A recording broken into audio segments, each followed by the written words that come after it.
A continuación vamos a escuchar al doctor Wilfredo Padrón Iglesias con un tema muy interesante,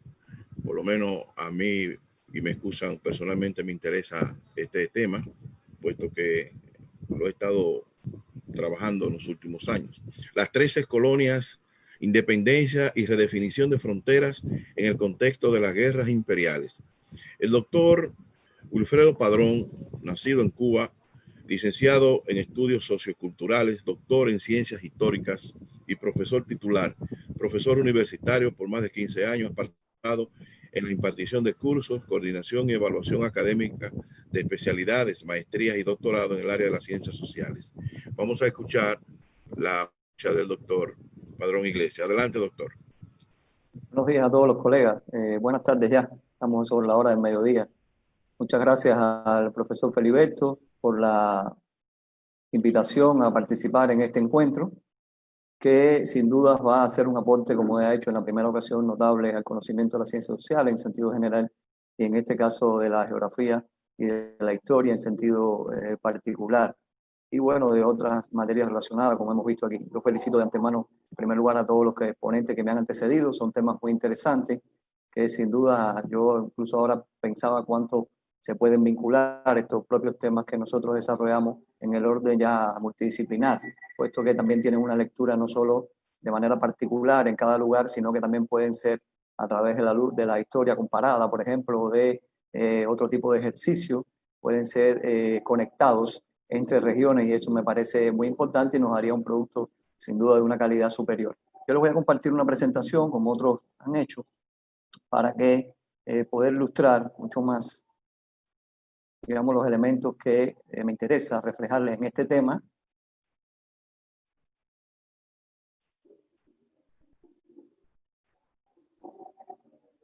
Bueno, ahí le estoy compartiendo la pantalla que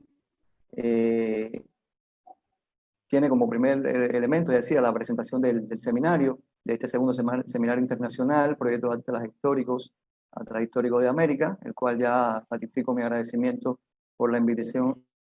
recibida por el profesor Feliberto y de manera general por el Instituto. Vamos a abordar un tema que está vinculado al eje 3, al espacio americano, que está entre los ejes que han regulado este espacio de trabajo y que, como decía el profesor, tiene como título Las 13 colonias, independencia y redefinición de fronteras en el contexto de las guerras imperiales. Es un tema importante, puesto que, a mi juicio, se ha estudiado y se pondera muchísimo, como justamente lo merece, el proceso independentista de las 13 colonias inglesas en Norteamérica y la repercusión que esto trajo para la historia posterior, no solo de hoy Estados Unidos, sino de toda la región en su conjunto. Y por eso me parecía importante, teniendo en cuenta esta importancia, me parecía también vital traer a colación un tema que tiene que ver no solo ya con el orden interno de este proceso de lucha anticolonial, sino también con todo lo que en la arena internacional tuvo que ver alrededor de este conflicto anticolonial, cuáles son las potencias implicadas y qué escenarios fueron los que se dirimieron los principales enfrentamientos entre estas potencias al calor, como todos conocemos, de esta guerra independentista. Es un asunto, digamos, que ha sido menos tratado, que ha sido menos considerado, puesto que, digamos, de alguna manera, bueno, la independencia, esta lucha anticolonial, es un poco que eclipsa, ¿verdad?, todo lo que pasó alrededor en la arena internacional, y yo creo que los historiadores también tenemos que mirar a veces a donde está también acompañando un acontecimiento, ¿verdad?, tan importante como este, pero que, bueno, junto a él hay una serie de elementos que son importantes historiar, importantes mirar, porque forman parte de una dinámica incluso mundial que explica un poco este acontecimiento en lo particular y otros que vendrían después. Es por eso que, más que referirme concretamente a la independencia de Estados Unidos, que como ya he dicho es un tema yo creo que conocido, tratado y de importancia para la historia de nuestro continente, me voy a referir básicamente a la dimensión internacional que tiene ese conflicto independentista, basado sobre todo en la participación de dos potencias de tanta importancia como España y Francia. También aprovecho para decir que España es el papel menos conocido dentro de este proceso, es de España, Parece que los historiadores que hemos trabajado esta parte un poco hemos estado más retrasados, ¿verdad? Pero como anunciaré al final, yo incluso me he dedicado un buen tiempo a estudiar la participación de España, concretamente la participación de la colonia cubana en la guerra de independencia de Estados Unidos, puesto que me ha parecido siempre un tema que necesita mucho mayor visibilidad. Por eso decía, vamos a hablar de la dimensión internacional del conflicto independentista, las disputas que se dan de fronteras y dominios coloniales para también estar en coherencia con el propósito que anima el trabajo que han venido desarrollando ustedes, en qué principales escenarios se dan los conflictos y qué importancia tienen, qué repercusión tuvieron estos conflictos, no solo desde el punto de vista militar, que es un punto de vista importante, por supuesto, porque estamos hablando de una guerra, sino también en la redefinición de fronteras y de dominios coloniales. Y voy a poner una nota al final, a partir de dos fragmentos de carta, sobre el nacimiento de Estados Unidos y cómo fue visto en esa época la influencia que ya vendría teniendo y que a partir de ese momento tuvo, obviamente ya esa historia la conocemos, el nacimiento de Estados Unidos en la redefinición de fronteras y en el dominio colonial sobre la región. Esto es una cuestión que obviamente es conocida, como ya decía, pero que siempre me ha parecido interesante llamar la atención de cuál fue el movimiento, el pensamiento de la época alrededor de este fenómeno que ya se venía viendo, que los participantes en este episodio, digamos, en esta guerra, sobre todo los que provienen de las potencias, sobre todo España, ya vieron, avisoraron, más bien pudieron analizar y determinar cuál podría ser los peligros en el orden ideológico y en el orden territorial, en el orden dominio colonial, que tendría en un futuro inmediato la aparición de una nueva nación, en este caso de Estados Unidos de América. A esto voy a dedicar, ya decía, el cierre final apenas con unas notas.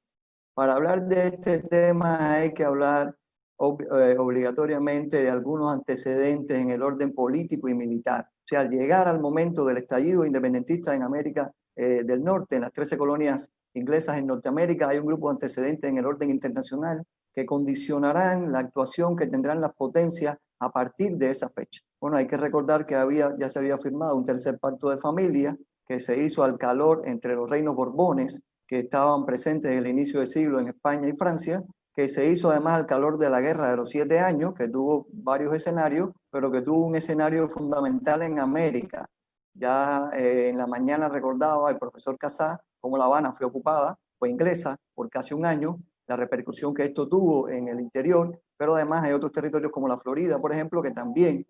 pasó de manos inglesas a manos españolas y viceversa en el marco de la Guerra de los 7 Años y en lo que estableció el Tratado de París de 1763, que es el instrumento jurídico que cierra, digamos, este conflicto y que establece un nuevo reparto colonial de los tantos que hay en estos siglos y que nuevamente establece dominios y fronteras, etcétera, y que obviamente van a ser revocados nuevamente, como veremos en el marco del proceso de la independencia norteamericana. Y hay obviamente un antecedente que es el inicial, la chispa que denota un nuevo enfrentamiento entre estas potencias, que es la Declaración de Independencia de los Estados Unidos de América. Hay que decir además que las cortes reinantes, a pesar de que son reinos borbones, en España y Francia no siguieron una política similar ante el nuevo conflicto. Esto tiene una explicación, puesto que a partir del cierre de la Guerra de los 7 Años en el Tratado de París, Francia virtualmente sale de América, apenas unas colonias en el Caribe, muy importante desde el punto de vista económico, pero desde el punto de vista militar no lo es, y Francia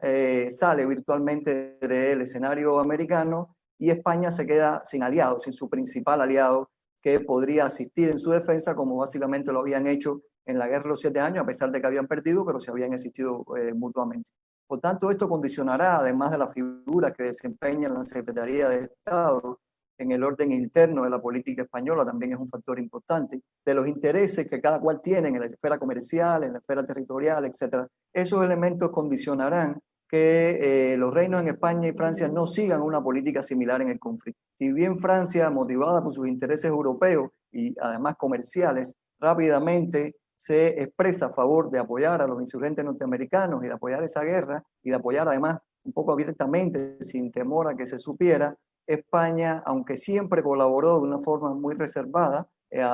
con los rebeldes desde los inicios mismos del conflicto, siguió una política de mayor cautela, atendiendo a sus intereses en el continente americano. También, como ya había dicho, España tiene un mayor recelo sobre lo que eso pudiera repercutir en sus colonias, tanto desde el punto de vista territorial como desde el punto de vista ideológico. Y eso también es un factor que pesó en que estas coronas no siguieran el mismo ritmo, a pesar de que ambas estaban identificadas y comprometidas en un pacto de familia. Eso es un elemento importante. Hay una carta del conde de Florida Blanca que ejerció la Secretaría de Estado y que expresa claramente que hay diferentes intereses. Y precisamente se la dirige a su embajador en Francia y le dice, estamos juntos en este barco, digamos, en esta guerra, pero hay diferentes intereses en juego. Francia está ponderando más la esfera comercial, tiene otros intereses y España tiene que cuidar sus intereses. Por tanto, a pesar de que hay una identificación, no estamos en el mismo ritmo. Es, digamos, lo que yo leo, interpreto de las cartas. No solo de esta, hay una copiosa información en los archivos, mucha de ella publicada, que expresa cuál es el sentir de los principales dirigentes, digamos, del reino, sobre todo de los secretarios de Estado y del embajador español en París, el conde de Aranda, que jugó un papel fundamental, que además fue partidario siempre del inicio de la conflagración abierta con Inglaterra, pero que, bueno, el rey decidió que todo tomara su tiempo y tomara su cauce. España tenía intereses estratégicos, que a diferencia de Francia, como yo dije, tenía intereses estratégicos en América. Bueno, la región de Luisiana, todo lo que tiene que ver con el Mississippi, no solo con el valle, sino sobre todo con el río, que era importante para la navegación y la comunicación, el intercambio de mercancía, etcétera, en toda la región de la Luisiana y de los alrededores. Eso era importante y además es una controversia. El Tratado de París había dado una ribera a España, pero había mantenido Inglaterra en la otra. Por tanto, eso fue una fuente de conflicto y que además fue en un futuro una fuente perenne de conflicto. El Golfo de México obviamente también era una zona importantísima para España. Centroamérica, como ese istmo que conecta las regiones norte, sur, el Caribe y el Pacífico, y los territorios coloniales del Caribe insular. El Valle del Mississippi, como ya dije, tenía una importancia vital y además Inglaterra también se proyectó por seguir un plan de operaciones militares destinados a esos mismos territorios. El Valle del Mississippi, la Florida, Nueva Orleans, que era un enclave importantísimo, y las posesiones hispanas en el Golfo de México y Centroamérica. O sea, ahí chocaron los intereses. Esos fueron los espacios en que chocan los intereses. No solo chocan intereses en el sentido de la rivalidad, digamos, histórica que llevaban estas potencias, sino que, como se puede ver en un mapa, hay una intención de cerrar el abastecimiento de las 13 colonias a partir de cercar sus enlaces por tierra, porque Inglaterra tenía un amplio dominio sobre el Atlántico, no así sobre los terrenos que pertenecían a España, donde constantemente, a través de la Luisiana, de Nueva Orleans, desde Cuba, además que fue un puente importante en el envío de dinero, de armas y de todo tipo de habituallamiento hacia los rebeldes norteamericanos, bueno, Inglaterra tenía el propósito de cortar ese abastecimiento. Bueno, en el mapa lo podemos ver claramente, ¿verdad? Esto es un mapa que nos ilustra, como es un mapa antiguo, nos ilustra, digamos, muy bien la división territorial que existía, pero sí quería llamar la atención sobre la posición que ocupan las 13 colonias y sobre todo los territorios al cual nos estamos refiriendo, que son los que circundan esas 13 colonias norteamericanas y cuál es el interés de las potencias en pugna. No solo en España de mantener el dominio sobre sus territorios, sino también de evitar que Inglaterra los tome y corte, ahogue, digamos, en un sentido militar, el avance de esa independencia. Hay una carta además del conde de Aranda, como ya dije, fue un actor importante en esta conflagración, en que expresa claramente cuáles son los intereses de España, y para ello siempre estuvieron muy claros en el sentido territorial y, como ya he dicho, en el sentido ideológico. Nosotros tenemos que preservar, decía Aranda, la Florida, la Luisiana, y además llamaba la atención que la proximidad del Reino de México, pero sobre todo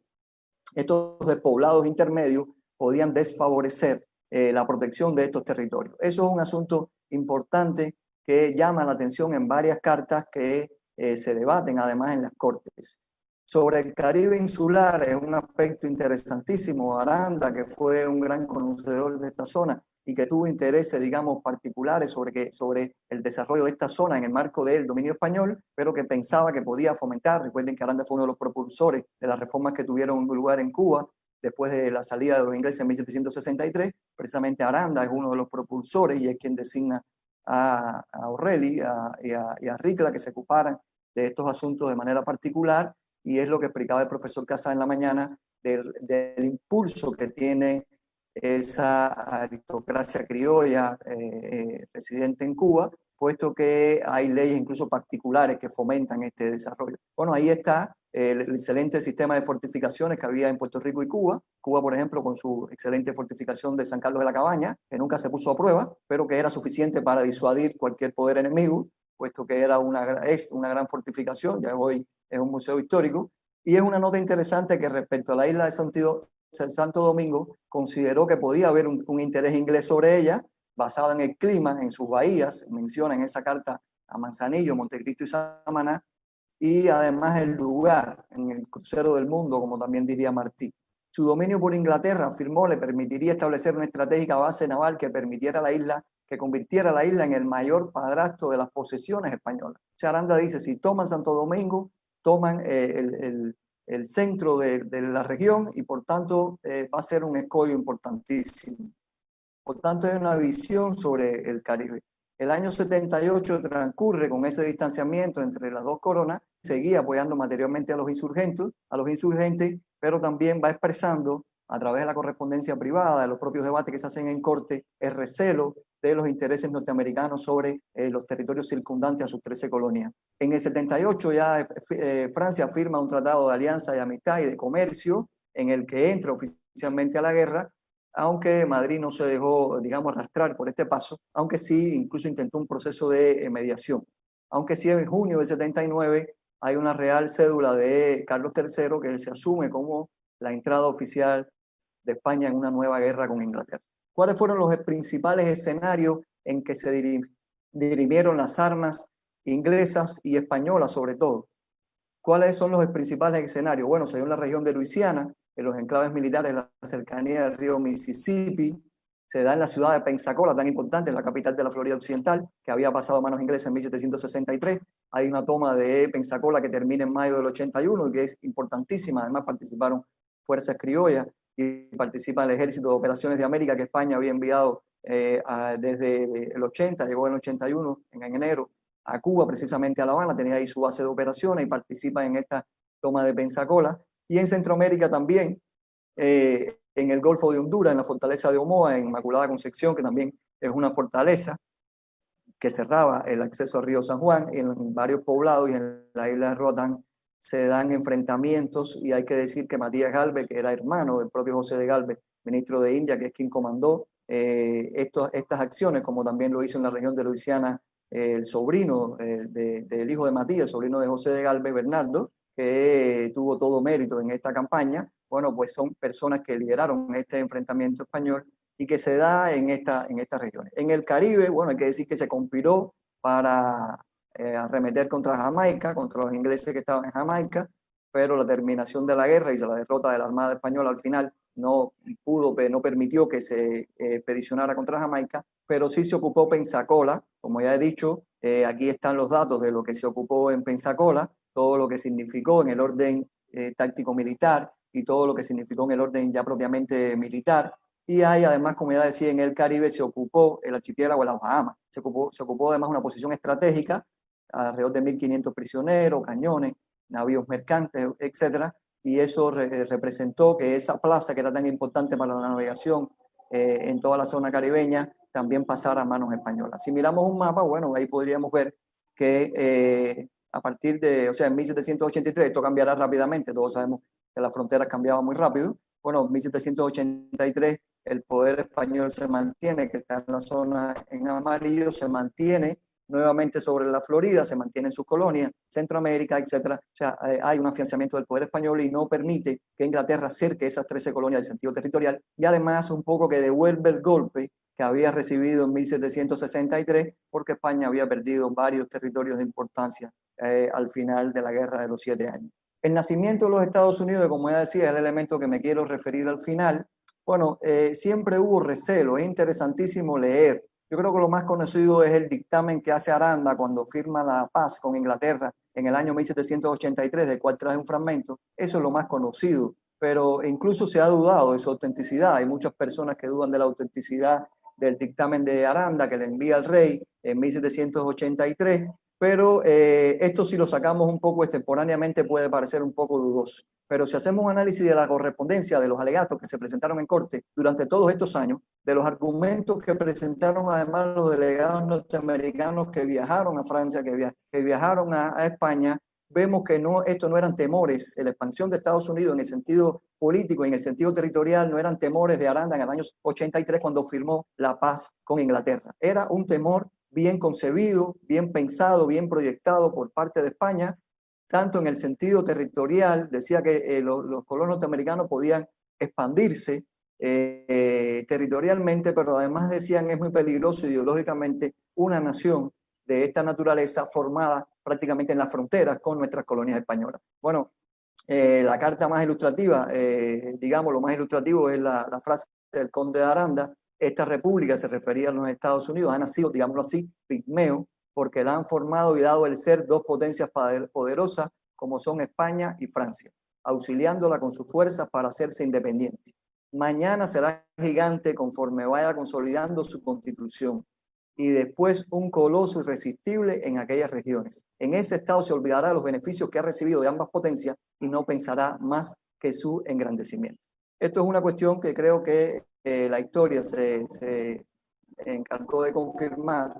pero que es interesante conocerla en esos escritos originales de la década, de inicio de la década, o sea, la década de 1770, finales, inicio de la década de 1780, para ver que no es un fenómeno aislado, lo que dice, lo que afirma Aranda en el 83. Y finalmente, además de volver a agradecerle la invitación y la participación en este magnífico seminario y de comprometerme en colaborar después en todo lo que se necesite, bueno, les comento que lo que he presentado forma parte de mi libro, que está ya en imprenta, que tiene este título: Cuba en la hora cero, la independencia norteamericana. Esto es una frase de un historiador norteamericano: Cuba en la hora cero, la independencia, y precisamente llama la atención sobre la participación de Cuba como colonia de España, como enlace, como vía, como aporte de sus propios caudales y de sus propios recursos militares a la independencia norteamericana. Es un asunto que he considerado novedoso tratar. Y bueno, una parte de esos aportes o de esas consideraciones son las que he traído a compartir acá en la mañana. Agradezco nuevamente y estoy abierto a cualquier comentario, pregunta por el chat o de manera privada. Muchas gracias.